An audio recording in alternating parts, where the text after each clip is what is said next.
शोषण, मी शब्द वापरतो, शोषण करण्याचं काम दुसरं तिसरं कोणी करत नसून ही आपली शासन व्यवस्था करते। सगळ्यात महत्त्वाची गोष्ट आणि कळस म्हणजे महाराष्ट्र शासनाने कंत्राटी पद्धती आणलेली आहे। छान छान गोड चर्चा होते, प्रत्यक्षात अंमलबजावणी त्याची होत नाही। बोलू द्या मला, काय अडचण आहे तुम्हाला? मी बरोबर बोलतोय। अध्यक्ष महोदय, आज महाराष्ट्राची लोकसंख्या 12.80 कोटी म्हणजे जवळजवळ 13 कोटीपर्यंत पोहोचलेली आहे। म्हणजे सर्वसाधारण 3.5 कोटी इतके आपल्या महाराष्ट्रामध्ये कुटुंबे आहेत, म्हणजे घरं आहेत, कुटुंब व्यवस्था आहे 3.5 कोटी। आणि आज जर आपण पाहत असाल तर जवळजवळ 70 ते 75 हजार जे काही सुशिक्षित बेरोजगार आहेत ते आज नोकरीसाठी, व्यवसायासाठी आणि त्यांच्या उत्पन्नासाठी सर्वत्र झगडताना दिसत आहे। अध्यक्ष महोदय, ग्रामीण महाराष्ट्र जो आहे तो जवळजवळ 50% आहे। आता तो कमी होतोय, परंतु 50% हा ग्रामीण भाग आहे आणि शहरा भागातली परिस्थिती तशीच आहे। अध्यक्ष महोदय, महाराष्ट्राची प्रगती मोजताना आपण जीडीपी सांगतो, महाराष्ट्राचा जीडीपी एवढा वाढला, महाराष्ट्र प्रगती करते वगैरे या संदर्भात चर्चा होते, पण प्रत्यक्षात महाराष्ट्रातल्या प्रत्येक माणसापर्यंत तो आर्थिक विकास पोहोचला का, हा खरा सगळ्यात महत्त्वाचा प्रश्न आहे। आणि विद्यार्थ्यांचं काय, त्यांचं नोकरीचं काय, जे काही आपण वेगवेगळ्या योजना आणतो, स्कीम आणतो, त्या संदर्भात किती सुशिक्षित बेरोजगारांना नोकऱ्या मिळतात, हा संशोधनाचा प्रश्न आहे। अध्यक्ष महोदय, महाराष्ट्र शासनाकडे महाराष्ट्र लोकसेवा आयोग आहे, या आयोगामार्फत काही विशिष्ट पदांची भरती घेण्यात येते, परंतु आता मला सांगा 2001 नंतर हे जे आकृतीबंध आहेत, आकृतीबंध म्हणजे नोकरी घेण्यासाठीचा जो काही आकृती एका प्रत्येक विभागाचा आकृतीबंध असतोय, तो आकृतीबंध तिथेच थांबलेला आहे। म्हणजे 2001 नंतर जे काही कर्मचारी अधिकाऱ्यांच्या भरती जी आहे त्याच्यामध्ये वाढ न होता त्याच्यामध्ये कमी करा अशा प्रकारचा दंड घातलेला आहे। अध्यक्ष महोदय, लोकशाही वाढते आणि नोकर भरती कमी होते। सगळ्यात महत्त्वाची गोष्ट आणि कळस म्हणजे महाराष्ट्र शासनाने कंत्राटी पद्धती आणलेली आहे आणि ही कंत्राटी पद्धती या सगळ्या तरुण बेरोजगार आणि काम करणाऱ्या लोकांच्या मुळावर उठलेली आहे। ही कंत्राटी पद्धतीची कल्पना, भन्नाट कल्पना कोणी सुचवली अजून त्याला समजायला मार्ग नाही। अध्यक्ष महोदय, ही जी कंत्राटी पद्धत आहे, कंत्राटी पद्धत, याच्यामुळं महाराष्ट्रातला जो कोणी कंत्राटी पद्धतीवर काम करणाऱ्या प्रत्येक विभागामध्ये आता ही पद्धत आहे, सगळ्या विभागामध्ये, पर्यटन विभागामध्ये आहे, परिवहन विभागामध्ये आहे, तुमच्या आपल्या स्किल विभागामध्ये आहे, सगळ्या विभागामध्ये ही कंत्राटी पद्धती आहे। आणि या कंत्राटी पद्धतीवर काम करणाऱ्या कर्मचाऱ्यांचं शोषण, मी शब्द वापरतो, शोषण करण्याचं काम दुसरं तिसरं कोणी करत नसून ही आपली शासन व्यवस्था करते। याला कोणतं शासन जबाबदार आहे असं मी म्हणणार नाही, परंतु ही व्यवस्था कंत्राटीची आणून कोणाचं भलं झालेलं आहे?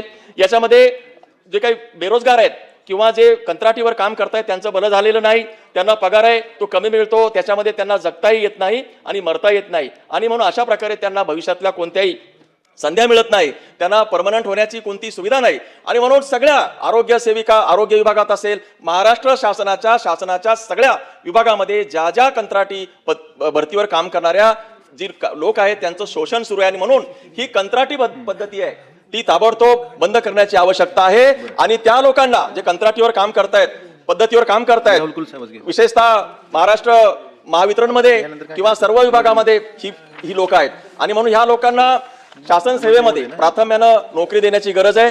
दुसरं की जे काही आकृतीबंध जो कमी झालेला आहे तो मुळातला आकृतीबंधाची वाढवावी आणि जास्तीत जास्त लोकांना, जास्तीत जास्त सुशिक्षित बेरोजगारांना या शासनाच्या सेवेमध्ये नियमित भरती करावी। कारण मला हे तथ्य समजत नाही की लोकसंख्या वाढते, शासनाच्या जबाबदाऱ्या वाढतात, मग आकृतीबंध कमी कसा होतो? आणि म्हणून आकृतीबंध वाढवावी।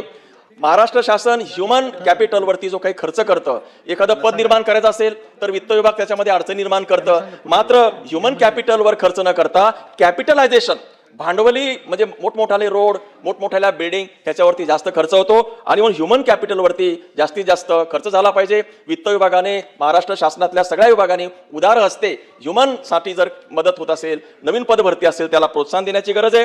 दुसरं, आपण जे शाश्वत विकास नेहमी भाषा आपण सगळेजण करतो। अध्यक्ष महोदय, जे काही दुग्ध व्यवसाय आहे, पशुधन विकास व्यवस्था आहे, कुक्कुटपालन आहे, बाकीचे हे जे उद्योग व्यवसाय त्याची चर्चा फक्त येथे होते। मला सांगा किती गायी दिलेल्या आहेत, किती कुक्कुट पालनाचे आपण हे केलेले आहेत, याची चर्चा फक्त होते, अतिशय छान गोड चर्चा होते, प्रत्यक्षात अंमलबजावणी त्याची होत नाही। आणि म्हणून हा सुशिक्षित बेरोजगाराचा जो ताण आहे तो ग्रामीण अर्थव्यवस्थेवरती आलेला आहे। आणि पर्यायानं आता जी चर्चा झाली की जी काही निराशा जी आहे युवकामध्ये ती निर्माण झालेली आहे.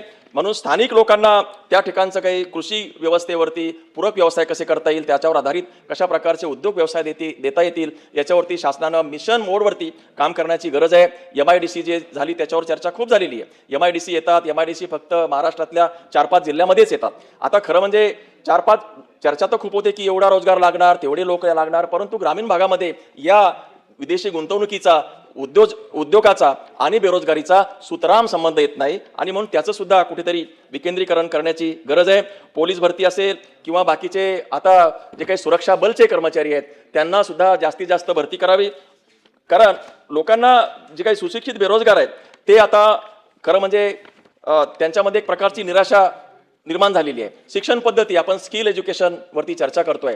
आता पूर्वीची शिक्षण उच्च शिक्षणात बदल झालेला आहे. विद्यापीठ शिक्षणामध्ये स्किल क्रेडिट सिस्टम आलेली आहे आणि म्हणून कौशल्य शिक्षणावर आधारित ज्या आपण काही कोर्सेस देतो त्या कोर्सेसला अनुरूप पुढे ते विद्यार्थी त्याच्यामध्ये आले पाहिजे. मध्यंतरी काय झालं 1990 आणि ते 2000च्या कालावधीमध्ये बीएडचं उदंड पीक आलं बघा. आणि डीएड आणि बीएड साठी सगळीकडे एक मिनिट अध्यक्ष महोदय, डीएड आणि बीएड थांबावा जरा, मला बोलू द्या ना, बोलू द्या मला, काय अडचण आहे तुम्हाला, मी बरोबर बोलतोय. डीएड आणि बीएडचं उदंड पीक आलं. जास्तीत जास्त डीएड बीएडच्या डिग्र्या घेतल्या, अनेक संस्था त्याच्यामध्ये गब्बर झाल्या, डीएड झाले बीएड झाले, त्यांना नोकऱ्याच मिळाल्या नाही. त्याच्यानंतर फार्मसीचा एक नवीन प्रकार आला, सगळेजण त्या फार्मसीच्या तिकडे गेले. परंतु जेवढे आपण त्यांना डिग्र्या देतो, त्यांना सर्टिफिकेट देतो, त्यावर आधारित त्यांना पुढे त्याचं म्हणजे त्यांचं हे होणार आहे की नाही, त्यांचं ज्या उद्देशासाठी त्याच्यामध्ये त्यांनी ते काही प्रवेश घेतले त्याचा हेतू साध्य झाला पाहिजे. इंजिनिअरिंगचा म्हणजे जे आपण कोर्सेस फ्रेम करतो त्याच्यावर आधारित भविष्यामध्ये किती विद्यार्थ्यांना नोकरी लागणार आहे, बेरोजगारी संपुष्टात येणार आहे, अशा प्रकारचं प्लॅनिंग नियोजन हे आपण करण्याची गरज आहे. आणि म्हणून महाराष्ट्रातल्या बेरोजगारांचा प्रश्न अतिशय गंभीर झालेला आहे. या प्रश्नाला केवळ चर्चेच्या इतपत मर्यादित न ठेवता सर्वंकषपणानं एखादी समिती, सुधीर भाऊ या प्रश्नावरती समिती निर्माण करा ना, कारण हे खूप महत्वाचं आहे. हे काही कुठल्या पॉलिटिकल पार्टीचा विषय नाही. आपली व्यवस्था कुठेतरी कमी पडलेली आहे. महाराष्ट्र शासनाचं धोरण व्यवस्था पंगू झालेली आहे. ह्युमन कॅपिटलवर काम न होता कॅपिटलायझेशनकडे शासनाचा अधिक जोर चाललेला आहे. तेही झालं पाहिजे, नाही झालं पाहिजे असं आम्ही म्हणत नाही, परंतु ह्युमन कॅपिटल आज अंधारामध्ये चाचपडत आहे आणि कॅपिटलायझेशनच्या जोरावरती आपण कुठले तरी महाराष्ट्राच्या विकासाची गप्पा करतोय. हा मला वाटतं पॅराडॉक्स आहे. हा पॅराडॉक्स आपण काढला पाहिजे आणि या अनुषंगानं एक सर्वंकष विचार करणारी समिती महाराष्ट्र शासनाने नियुक्त करावी. आणि सुधीर भाऊंनी जो काही हे अशासकीय बिल आणलेलं आहे त्याला मी समर्थन व्यक्त करतो आणि त्यावर शासन विचार विनिमय करेल अशी आशा आहे.